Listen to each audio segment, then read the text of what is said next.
Você sabia que o casamento, além de ser uma instituição divina estabelecida por Deus, ao celebrar o primeiro casamento de Adão e Eva no Jardim do Éden, os primeiros seres humanos a existirem, é também um elemento cultural que tem persistido em todas as culturas ao longo da história de toda a humanidade? Os costumes e as leis que regem os casamentos são muitos, mas diferem de uma cultura para outra, de um país para outro. Neste vídeo, estarei especificamente falando sobre o modo cultural de celebração do casamento no Antigo Testamento. Por isso, não saia daí, subscreva-se ao nosso canal Fé dos Nossos Pais, ative o sininho, dê um like para receber as demais notificações dos vídeos que estaremos produzindo no nosso canal. Seja bem-vindo e nos acompanhe.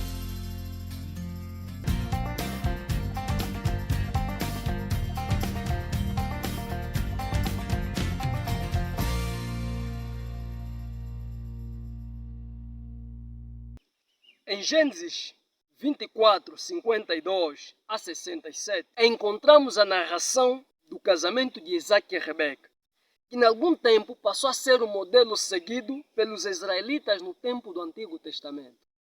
Este casamento apresenta-nos alguns elementos culturais que era praticado na época e também foi praticado nas épocas subsequentes. Quando lemos os versículos 52, 53 e 54, a palavra de Deus.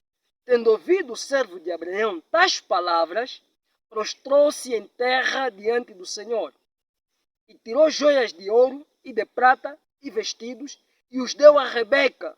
Também deu ricos presentes a seu irmão e a sua mãe.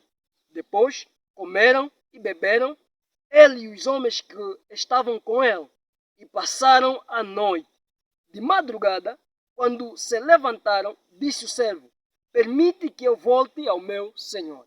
Temos aqui alguns elementos, como a entrega de joias, ouro, e os vestidos à noiva, e também temos os presentes dados ao irmão e à mãe, que neste contexto eram os tutores da noiva.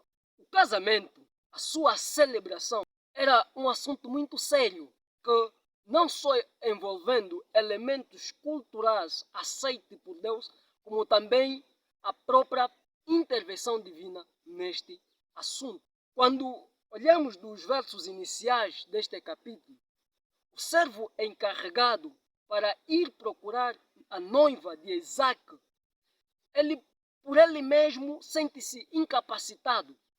Então ele pede um sinal a Deus, Deus responde e depois tudo quanto trouxe consigo apresenta à família e também apresenta o seu contexto histórico, ou seja, a maneira como ele achou graça diante de Deus. Propriamente falando de casamentos que ao longo do tempo foi ganhando algumas modificações, temos um elemento cultural que é presente nos casamentos do Antigo Testamento. Em hebraico, a palavra é chupar, que em português os tradutores não encontram apenas uma equivalência. Alguns sugerem que seja um pátio, alguns que seja um baldaquino, mas muitos concordam chamar deste lugar um pavilhão. O que na verdade é esse local? É um local onde os noivos ficavam em pé. Eles ficavam em pé na chupar durante a cerimônia. Este local era feito de material muito fino e de alta qualidade, simbolizando a realeza, porque no contexto israelita, o noivo e a noiva, no ato da cerimônia do seu casamento, eram considerados como rei e rainha. Temos um outro elemento cultural presente na cerimônia do casamento do antigo Israel, que é o anel, a colocação do anel. O anel poderia ser de ouro ou de prata, mas devia ser muito simples para minimizar a diferença entre os noivos ricos e os noivos pobres. O anel simbolizava a perfeição eterna, também a lealdade da aliança e o compromisso, a fidelidade. Seguia-se um outro elemento observado na cerimônia do casamento, que é a leitura do documento. Depois de colocar o anel, era lido o documento de casamento. Este documento, em hebraico, é chamado ketubah, que não é nada mais que o contrato das obrigações mútuas entre o casal. Seguia-se um outro passo cultural da cerimônia, copo de vinho. O copo de vinho. Os noivos bebiam do mesmo copo no princípio da cerimônia e também no fim da cerimônia. O noivo e a noiva, após a leitura do documento e ambos terem concordado, era colocado vinho no mesmo copo. O noivo pega aquele copo, introduz na boca da sua noiva e a noiva, por sua vez, pega o mesmo copo e introduz na boca do noivo. Tinha dois significados este ato cultural. O primeiro simbolizava a alegria da vida enquanto estes estiverem casados. Também simbolizando a alegria eterna que estes terão na nova terra, que é a nova Jerusalém, que aguardavam e ansiavam. O segundo símbolo é a vida de sacrifício.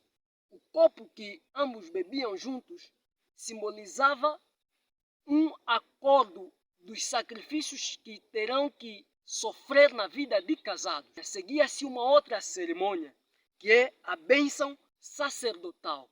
Essa bênção sacerdotal era proferida pelo sacerdote, o mestre da cerimônia, ou então, como é o caso do texto aqui, o casamento de Isaac e Rebeca, pelo patriarca, um ancião venerável, mas que poderia ser apenas da família do noivo.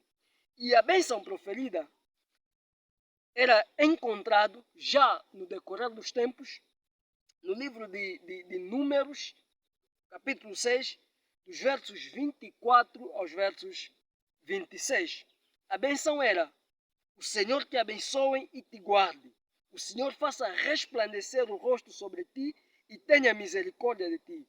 O Senhor sobre ti levante o rosto e te dê a paz. Esta é a bênção que, a posteriori, começou a ser pronunciado nas cerimônias de casamento. Temos também um outro passo, que é a dedicação da casa.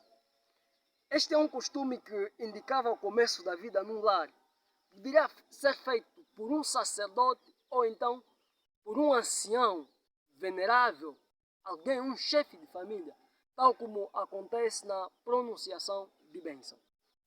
Estes e outros elementos culturais que foram observados na posteridade fazem parte do conjunto dos elementos culturais de como era celebrado o casamento no antigo Israel. Temos muita similitude com o antigo Israel, com as culturas, sobretudo a cultura cristã religiosa.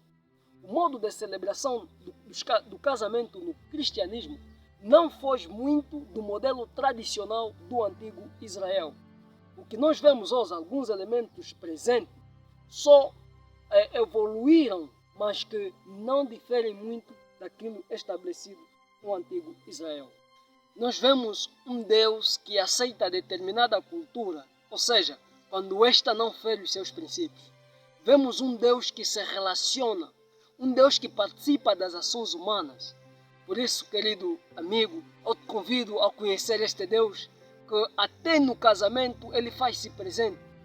Este Deus que faz-se presente até nas festas do casamento, eu tenho a certeza que é o mesmo Deus que pode estar presente no seu casamento. Eu quero te convidar ou mesmo a nos acompanhar neste canal, nos demais vídeos que estaremos expondo no nosso canal. Até lá, um forte abraço, que Deus te abençoe, Deus te guarde.